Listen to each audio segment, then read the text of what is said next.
Hey, welcome to Socialism for All. Today's date is January 11, 2022. This video is a follow-up to one I posted a few days ago about the uprisings in Kazakhstan. What's going on? Is it a color revolution? Are there multiple things happening at the same time? Yes, probably. So in an attempt to get some more details and hopefully some more facts about what's going on, here is a statement that a viewer sent in. This was posted on Reddit at rgensedong, Genzedong, and it's a translation from Russian of a statement by the Communist Party of the Russian Federation. Now, I'd still love to hear more from inside Kazakhstan. Details seem to be a bit sketchy and sparse still, but in lieu of that, I think that this gives us something to work with, so I'm going to read this statement and we can analyze it and have a discussion.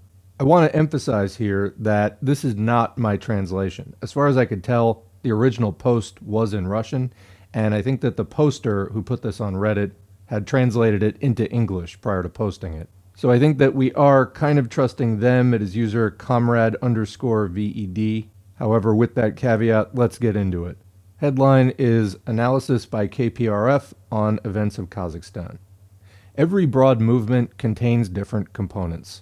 The events in Kazakhstan have absorbed both social discontent and the activities of the, quote, fifth column, and the actions of terrorist groups. At the same time, the fifth column includes here extremists committed to radical Islam, and numerous NGOs fed by the West, and individual security officials who were looking for benefits in the troubled waters of instability, and oligarchic clans ready to use mass protests in the struggle for the redistribution of power.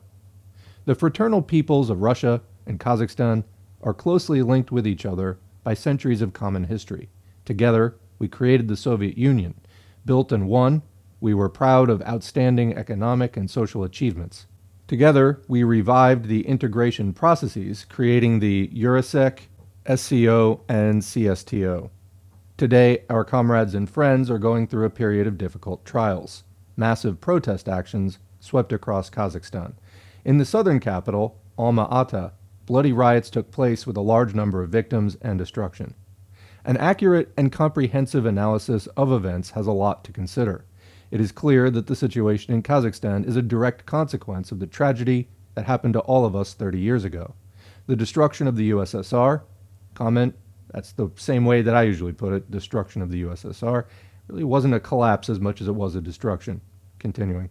The rejection of the socialist system and Soviet power laid numerous mines under the new, quote, independent and democratic states.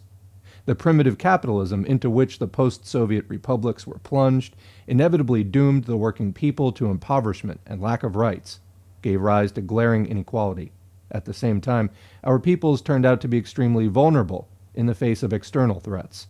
Contrary to the promises of liberal upheavals, the new states did not become full-fledged members of the quote-unquote civilized world. Global capital has prepared them for the role of raw materials appendages and sales markets, sources of cheap labor, and pawns in the geopolitical adventures of the imperialist powers. Kazakhstan also followed a shaky path.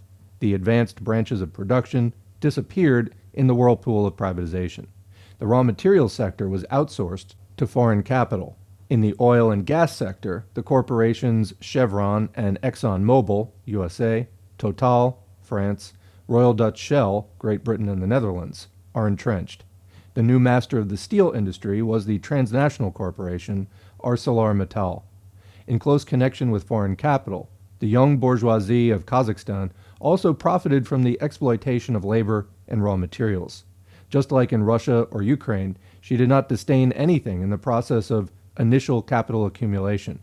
Comment, I think translating that, this is a new bourgeoisie, so in that process of initial capital accumulation, saying she did not disdain anything, meaning anything was fair game.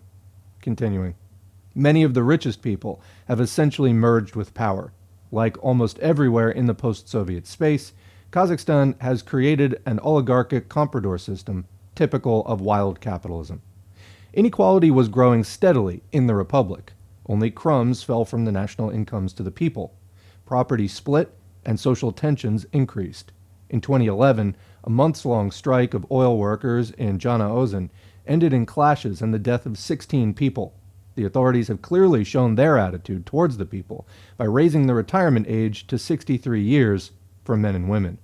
Comment: people in the United States may find a certain irony here. While it's true that the United States has a longer life expectancy by about 5 years than Kazakhstan, the retirement age in the United States for people born 1960 and after is 67. So while you can get some of your benefits earlier at 62, it's not full retirement. I don't know all the details here, but the fact that Kazakhstan raised it to 63, and this was like a huge insult, I think is somewhat interesting. Anyway, continuing. The coronavirus pandemic has finally shattered the myth of social peace in Kazakhstan. Even the official poverty rate has gone up.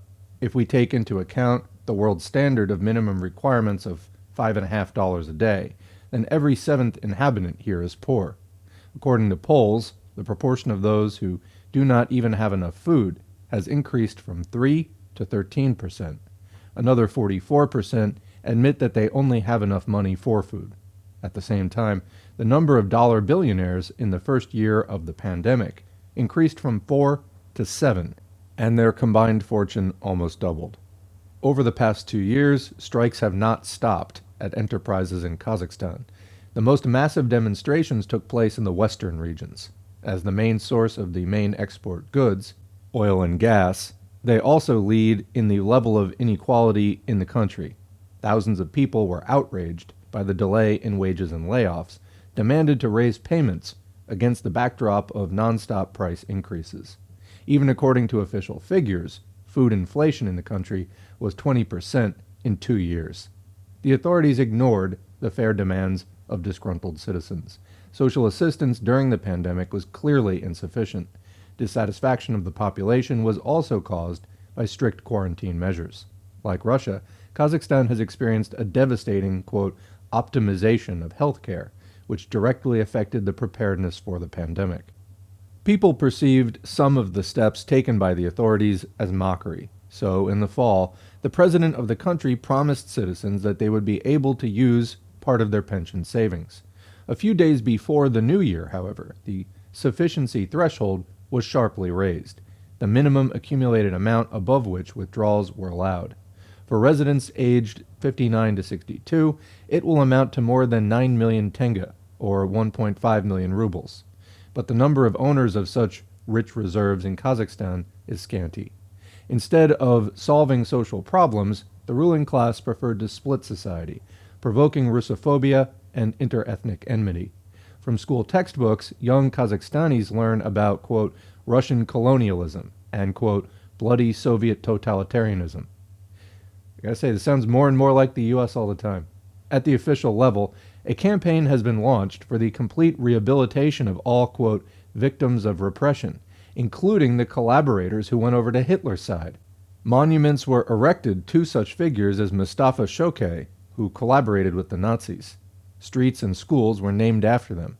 The authorities more and more actively speculated on the topic of the Kazakh Holodomor, grossly distorting historical facts.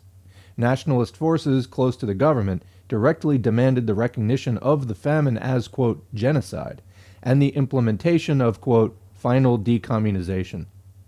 Under a destructive clamor in the country, the last monuments to Lenin are being demolished. Streets, districts, villages, and entire cities are renamed. A new wave of this political filth swept across the republic at the end of last year. Dozens of streets were renamed in Ralsk, Semey, formerly Semipalatinsk, and other cities. In Karaganda, the Oktyabrski district was named after Alekhan Bukhakanov, the leader of the bourgeois party Alash, who, in alliance with Kolchak and Ataman Dutov, fought against Soviet power. So commenting here, I started a Twitter thread on this a few days ago, the same day that I posted that first video, and that was one thing that I had seen was that on some of the demands that were circulating was things like total denunciation of the years of Soviet Union as like some kind of slavery and oppression. And so this is kind of lining up with that. It sounds like a rising tide of fascism. And of course, in the previous video, we covered at length an article about the World Bank pushing for privatization Limiting of state-owned enterprises in Kazakhstan. Well, what kind of political movement do you set up to support something like that? I'd say fascism. All right, continuing. Despite the officially proclaimed friendship of peoples, the leadership of Kazakhstan has consistently narrowed the scope of the Russian language, discriminated against Russian-speaking citizens. At the end of last year, Parliament approved a bill allowing the placement of visual information exclusively in the Kazakh language. By 2025, a complete translation of the Kazakh alphabet from Cyrillic to Latin is planned. This kind of policy has led to a massive outflow of the population. The share of Russians in the Republic has decreased over the post-Soviet period from 38 to 18%. So, in 2019, 45,000 people left the country, 85% of whom are Russians, Ukrainians, Germans. In Kazakhstan, there is a state program for the resettlement of citizens of the titular nationality to the northern, predominantly Russian-speaking regions. Language patrols, have become a disgusting phenomenon. Humiliating the inhabitants of the non-titular nation, their participants demanded, on camera, an apology for not knowing the Kazakh language. The authorities turned a blind eye to this for a long time. Sluggish condemnation of such actions followed only after widespread resonance in the Russian media. This policy was welcomed in every way possible by the numerous pro-Western NGOs that have entrenched themselves in the Republic. The authorities themselves, while supporting Eurasian integration, simultaneously flirted with Western capitals. Relations with the United States have reached the level of a, quote, extended strategic partnership. Every year, the Republic hosts joint military exercise, Steppe Eagle, with NATO.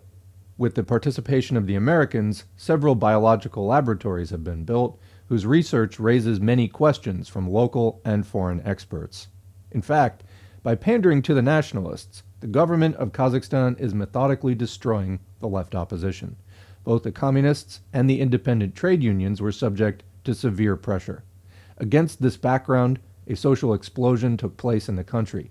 The direct reason was a sharp one, twice at once, an increase in the cost of liquefied gas. Before that, the authorities announced the transition to market pricing and the complete rejection of subsidies.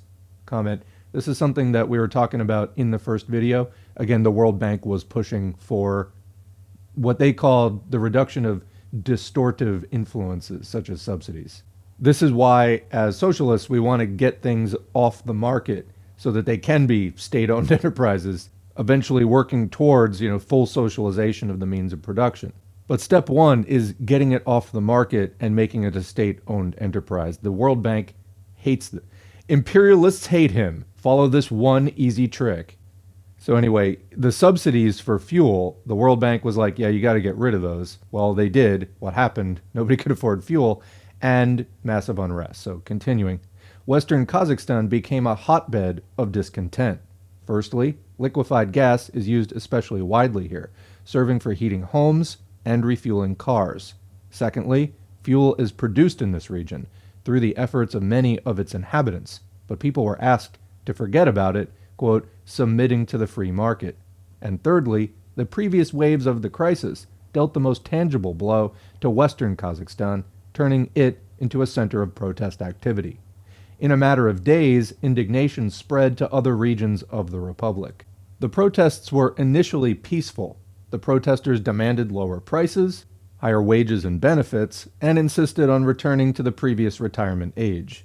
In solidarity with the protesters, workers at several oil fields went on strike. However, the situation quickly changed and got out of hand. The first acts of terror and vandalism were committed in the cities of Janaozen and Aktau and the Mangistau region in southwestern Kazakhstan. Then, the unrest escalated into violent clashes in Almaty and other cities.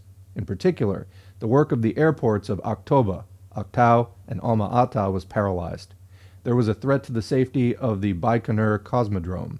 Groups of armed thugs attacked the security forces, seized and destroyed buildings, attacked doctors, firefighters, and civilians. A wave of looting swept through the cities. So comment, here they seem to be using the word groups of armed thugs, which of course carries a negative connotation.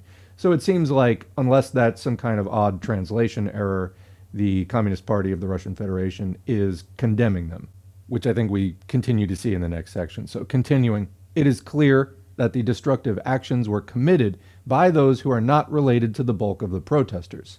Criminal groups use popular performances in Kazakhstan to achieve their own goals. They say performances, I would say probably demonstrations. So criminal groups use popular demonstrations in Kazakhstan to achieve their own goals. First of all, there are radical Islamist cells. Their activity is indicated by the demonstrative cruelty toward the security forces. It came to cutting off the heads of people in uniform.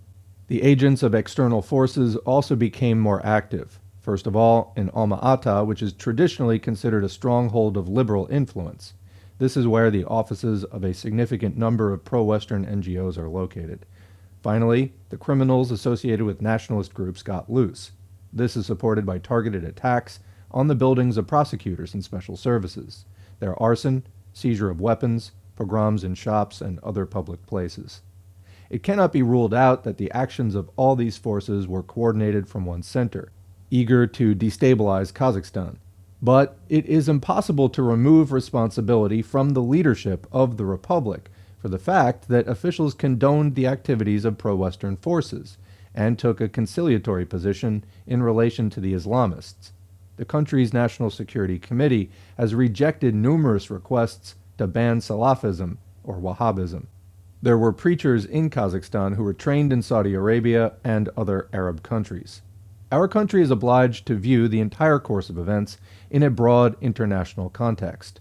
Over the past months, the military-political situation near the western borders of Russia has clearly deteriorated.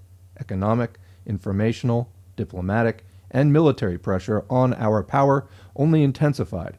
Western media, diplomats, politicians, and NATO representatives have more than once loudly expressed ostentatious, quote, concern with plans for a, quote, attack on Ukraine, and threatened Moscow with, quote, comprehensive preventative measures. Against the background of the aggravation of the situation around our country, we received a blow on the southern borders. Comment, the border between Russia and Kazakhstan is fairly enormous. It's a really long border. With the onset of the new year, Russia's opponents on the world stage have sharply increased the stakes in the game on the grand chessboard. On January 2nd, the population of Kazakhstan was shocked by the authorities' New Year's gift, a jump in gas prices. The outbreak of indignation was immediately taken advantage of by the terrorist underground, whose leadership relies on the combat experience of jihadists in Syria and Iraq. Large-scale actions were organized to destabilize the situation. Representatives of the underground managed, on the one hand, to merge with the masses of protesters, on the other, to rely on declassed and criminal elements.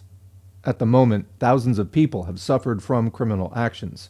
Hundreds of people are hospitalized. Dozens are in intensive care, and some have been killed.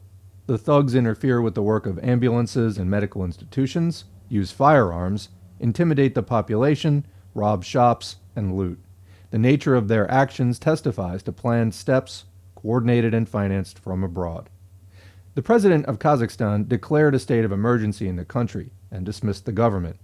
Given the scale of events and the intervention of external forces, the authorities of the republic turned to partners for help. The CSTO Collective Security Council decided to provide such assistance to stabilize the situation in the Republic of Kazakhstan.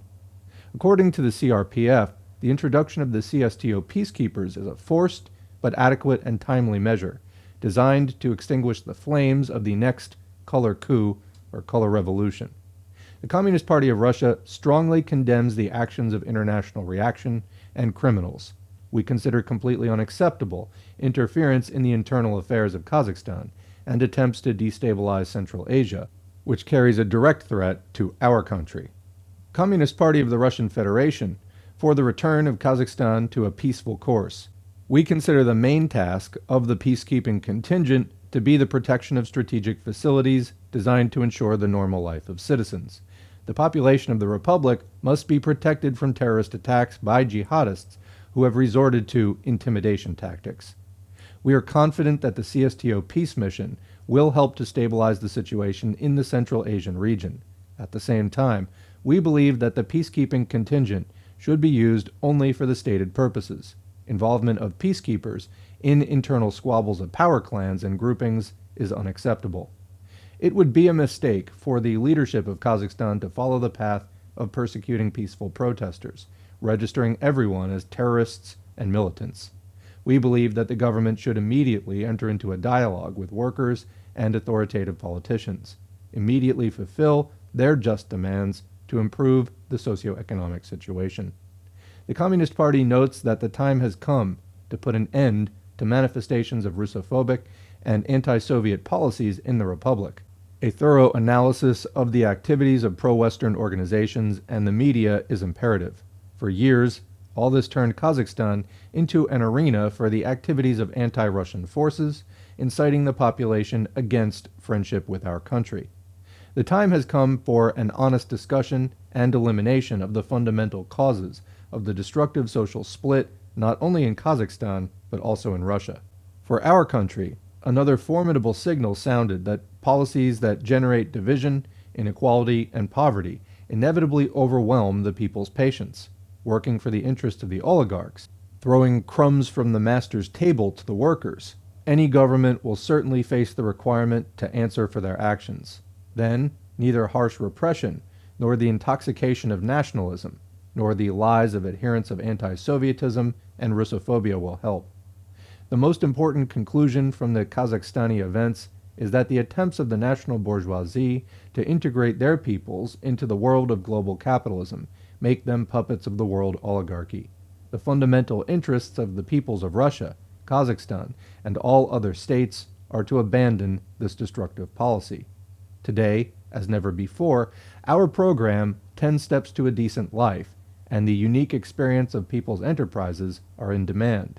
Not foreign or homegrown capital, but the working people should become the masters of their countries. So that's the end of this statement. Personally, I think I would have preferred something a little bit more concrete in the end. I mean, I feel like they kind of just stated the obvious somewhat, even maybe falling a little bit short even of stating the obvious in some places.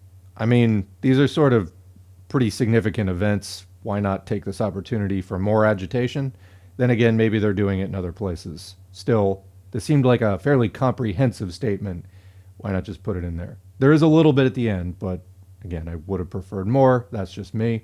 Or maybe it isn't. What do you think? Leave a comment. Anyway, we mentioned that there's a long border between Russia and Kazakhstan, so that's significant. Also, to the east, Kazakhstan has a border with China. Now, the big question here is, are the imperialist powers trying to stop the Belton Road project? So we have, in the United States, of course, the home base of imperialism. Joe Biden had announced the second attempt to do a competitor program to China's Belton Road or New Silk Road initiative. Basically, Biden and the U.S. enlisted some of the other G-whatever countries to declare, no, we're going to get there first. We're going to do it better than China because we're not totalitarian or whatever the fuck. And of course they didn't do that. I mean, the United States just abandoned its own Build Back Better. This project was actually Build Back Better World. So yeah, they can't do the domestic version, but they're going to do the world version. The same United States that just goes around bombing people. Sure, yeah, you're going to build roads. You're going to build infrastructure on a cooperative basis and forgive loans. Yeah, sure. No, of course you're not. What you're going to do is exactly what it looks like you're doing. You're going to fucking overthrow governments and blow shit up and behead people with your, like, puppet jihadis. That's what you're going to do. Because that's all that imperialism is good for, is war, death, destruction, disease, and poverty. Exploitation, endless misery. That's what it's about. No, you're not going to build anything. You're going to break shit. The United States just pulls out of Afghanistan. Was this part of the reason? Got to get to Kazakhstan before China can... I mean, the Belt and Road Initiative, there are major routes that go or are scheduled to go through Kazakhstan. So China has made a statement. I don't have a screenshot, but it was on CGTN that basically they believe that this was a color revolution attempt. And probably, you know, to stop the New Silk Road development that China's trying to do. It should be noted also that the region of China which borders Kazakhstan is, anyone? Xinjiang. Surprising? Not really. And along those lines, I've already been seeing articles like Oh, the protests in Kazakhstan are emboldening the Muslims in Xinjiang. So, what does that mean? Well, China for years now has been trying to get a better handle on what is going on in its western extremities, which sometimes, it's sometimes less developed than other areas of China, as far as I understand. And there is a threat that radical Islamic ideologies can take root. People join terrorist groups, and the last thing you really want in your country is a bunch of terrorist groups running around. So, China has done massive efforts to get people socialized into, well, a non terrorist way of life, something more socially productive, and to pay more attention to that. So here we have imperialists stoking some of that jihadi sentiment, not in China because China's too tightly controlled. They take care of their stuff too well. Well, what's the next best thing if you're an imperialist and you're trying to destabilize them? Put it on their border. So seems like, again, there are legitimate grievances that a lot of the Kazakhstani people have, and full support to them in, getting a better standard of living and winning the fights that they're trying to win. Also, the imperialists have embedded themselves within the Kazakhstan government from the sound of it, and they are having their groups piggyback on that to create more right-wing, disorder, destabilization, etc. Is it just about Kazakhstan? I mean, sure, they wouldn't mind having more control in Kazakhstan, but again, it also borders China. And again, what's China trying to do? They're trying to build a worldwide, and particularly linking Eastern Asia with Europe and Africa, running through the Middle East as well, in this Belt and Road cooperative development project, which to me would be a gigantic boon for the developing world and could really help to put the U.S. out of business, laying a material groundwork for countries to get off of the entire Western IMF World Bank system. It could completely shift, in my opinion, the balance of power away from Europe and the US and all those Western imperialist countries toward the developing world. And this could be the beginning of the end of imperialism. My own opinion is, there's a lot of discussion about, is China socialist, this and that. I think you can make arguments for various things in regard to that. My personal opinion is that if they manage to pull that off, whatever liberties they have taken along the road to socialism will 1000% have been worth it. Because I do not believe, and this is my personal opinion, that China has any intention of replacing, of like just doing the US all over again, but just sort of being that tyrannical force itself. I do not believe that. So in that sense, I'm absolutely cheering on the Belt and Road Initiative. That said, it's also a decidedly different approach than we're used to seeing with the USSR when they were sort of the leading socialist, or, everybody's always got a bone to pick with, like, is it really socialist? Anyway, when the USSR was the leading socialist, anti-capitalist, anti-imperialist power in the world, they did things differently. They would much more openly sponsor revolution and, be encouraging of things like that. We don't see that same kind of stance from China, which has chosen a less militaristic, more peaceful diplomatic path towards fostering the kind of development which maybe can lead people away from imperial exploitation. Now, my understanding is that there are multiple trends within the Communist Party of China, and not all of them probably want the same things or have the same vision. Overall, though, what we see is this path more of development and diplomatic alliance rather than sponsoring armed insurrection, which I know that some people would like to see more of that. I just don't think you're going to get it out of China. That's not to say that their results won't be in some way fruitful. I mean, they might not be, but I think that at this point, time is the missing factor. Like, time will tell. They clearly have some kind of a plan, and they seem to be sticking to it. Now, what's the issue? This is a major test. First, the whole Xinjiang agitation, it's a genocide, blah, blah, blah. Okay, well, they seem to have mostly fought that off at this point. Now, literally, like the next step in what would be the Belt and Road development heading west is Kazakhstan.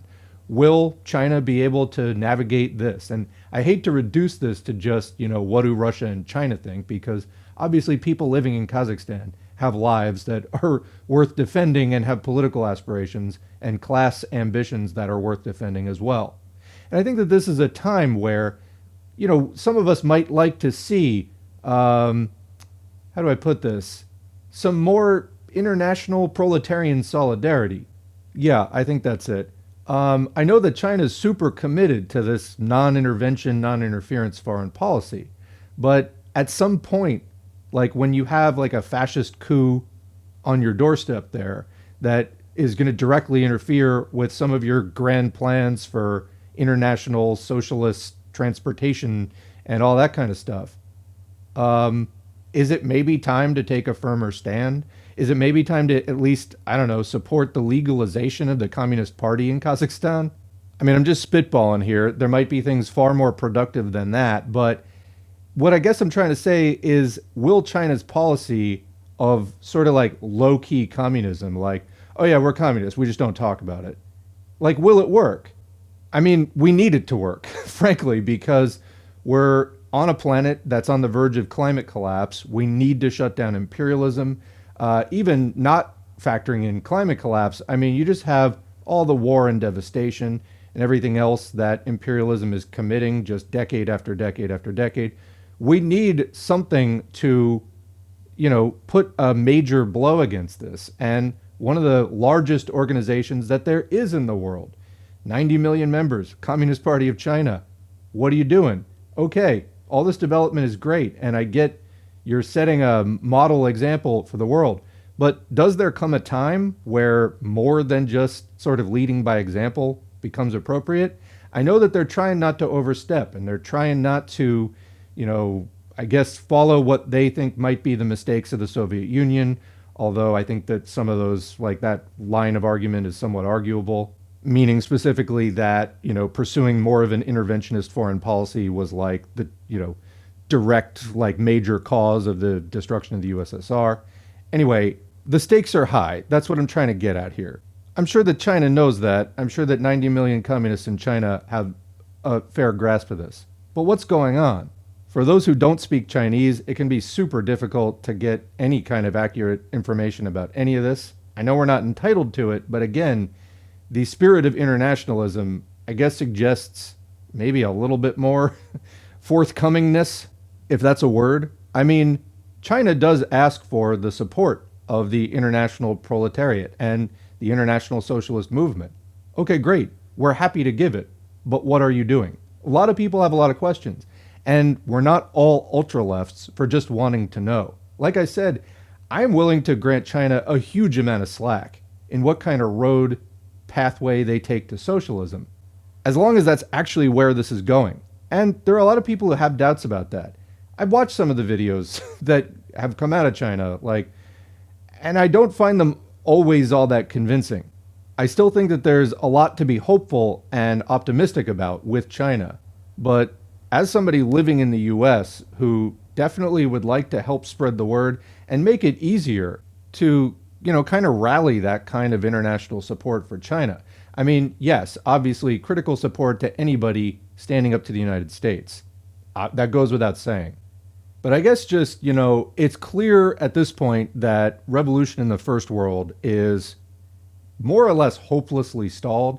I mean, there's a possibility that somewhere like the United States, conditions could backslide so badly in 10 or 20 years that, there might be some revolutionary potential returning to people.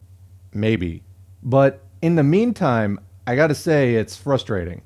Anyway, returning to the Kazakhstan situation. So the protests have mostly been crushed, partly with the help of the Russian military.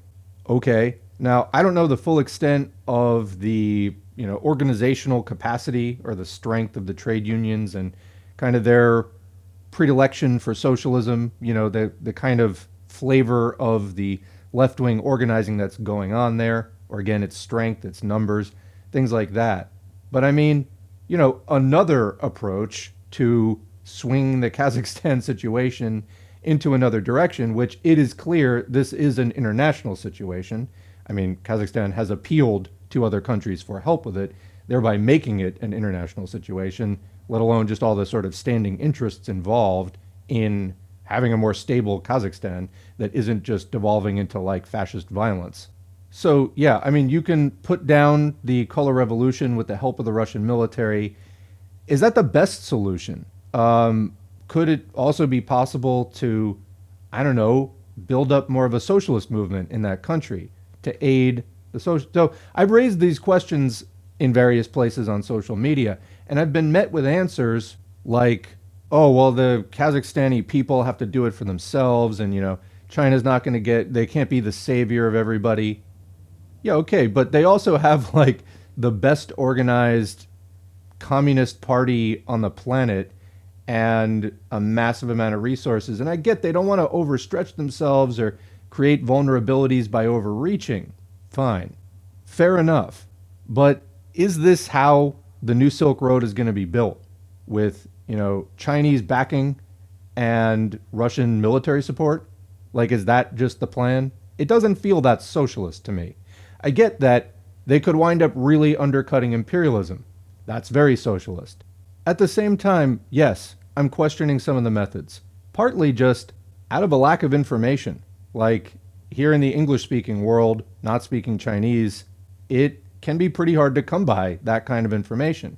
And then sometimes when you do get press releases or news reports out of China, they feel flimsy. I started commenting on some of this when I was doing the Governance of China Xi Jinping audiobook, which I didn't really get into it, and I kind of put it on the shelf for right now. Anyway, I think I speak for a lot of people who would definitely be more inclined to be much more vocally enthusiastic about China if we knew some of what the hell was going on. I mean, if nothing else, it would help clear up any kind of actual left deviations in people that we know who are socialist. Anyway, I know that this is kind of like a widespread dilemma that people find themselves in. The rise of China as the power that it seems to be becoming is maybe one of the most unexpected things of the last 20 years. Like, if you went back to the mid-90s and said, hey, China's going to be as huge as it is, I don't think a lot of people would believe you. So it is really remarkable in that sense. It's fairly stunning. And it happened really fast. And maybe the note that I can leave this on for now is that I think that Western socialists, including me, are really just beginning to get to know China, a power that maybe we didn't think was going to be the player that it is. And all of a sudden, I don't know if China knew that it was going to become the player that it is, but all of a sudden it is. It's here, and I think we're all trying to understand what China's all about, what it's trying to do, and developing that understanding using the kind of critical scientific analysis that we have as Marxists, that we're trained to apply. But I think it is kind of this tightrope of like, you want to give China a lot of credit for doing whatever they're doing, seems to be really successful, and the vast majority of their industry still is publicly owned. This was not a complete restoration of capitalism, as we saw after the destruction of the USSR. So whatever they're doing, I mean, they've held much closer to, some sort of intact socialism than definitely did the former USSR. But what's the future? Where is it headed? I mean, clearly, I have a lot more questions than I have answers at this point. I think we all want to know what's going to come of this. Is China just building their economic power and then they're going to just use it for good and develop all these countries and create a big anti-imperialist alliance, which is going to bring the great warmongers crashing to the ground? Or are they going to keep allowing their capitalist class to develop, and then eventually it's going to swallow up any vestiges of socialism that they had? Or, socialist type development, heading down the socialist road that they were on? We don't know. We don't know. I don't know that anyone knows. I know that various hard analyses have been done of how much capital China is exporting and this and that. I think that there is just a tremendous amount that is not known at this point, particularly in the non-Chinese speaking parts of the world. So anyway, this started out a video about Kazakhstan. It sort of turned into the many questions about China, and I do plan to go into that topic in more depth as time allows. I mean, I have a number of plans for this channel, which I'm still doing on a part-time basis, so it is really hard to get everything in. China is not a topic that is going away anytime soon. So in amidst all the other readings of Marx and Engels and all the other stuff we're trying to get to this year, the Trotsky-Lenin, early USSR power struggle, I definitely do want to do more analysis on modern China. And we'll get to that. Because again, clearly, it seems like in this case of Kazakhstan, imperialism is, you can go back to the Zbigniew Brzezinski, Carter advisor, the Grand Chessboard. There was even a reference to that in this piece. Central Asia, it's so key. And the U.S. has been trying to control Central Asia, to set up military bases, because it's this pivot point of the world. It's the connecting spot between Europe, the Middle East, Africa, and so on. The U.S. at the same time also seems to be totally exhausting itself, is now 20 years into the global war on terror, etc. So there's just a lot of moving pieces to keep track of. We will keep this thread going. And again, any resources anybody wants to suggest on China are great. I already have a bunch, but more are always welcome. So with that, I probably rambled way too much in this. Apologize if so. Let me know in the comments. What do you think? Add questions, trains of thought, ideas, speculation. Of course, the more evidence-based, the better the speculation that is. But anyway, leave it in the comments and we'll have the discussion as always. Otherwise, thanks for listening. Thanks to the current patrons whose names are on the screen. If you'd like to get your name on the screen, head to patreon.com/socialismforall. You can sign up for as little as $2 a month. Every donation is encouraging. They're also materially helpful, so thank you very much for that. If you'd like to help out without making a donation, click and like, subscribe, leave in a comment, even if it's just good video or thanks, sharing on your social media. All of that helps to boost the channel, helps to pull more people into the audience, and to expand this conversation about ending capitalism and building socialism. Back in the real world, join an organization. This is something that is really lacking in the United States in particular. People are just not organized. And then when crises hit, we don't have the capacity to mobilize the masses quickly enough, or in a uniform way. So join an organization. If you're not ready to join, at least consider making a contribution to one, whether monetary or otherwise. Just look around in your area, who's doing active work, see if something aligns with you. If you can't find anything in your area, maybe join something nationally and at least stay in the loop that way, get some education, and stay in the loop with other socialists out there. Or of course, start your own project if you're ready. You have the comrades and resources to do it, and a good idea. We can always use more good, positive news about new things starting up and doing good work, so fully support people in that. Ultimately, whatever you do, in support of socialism, thanks for doing it, and we'll catch you in the next video.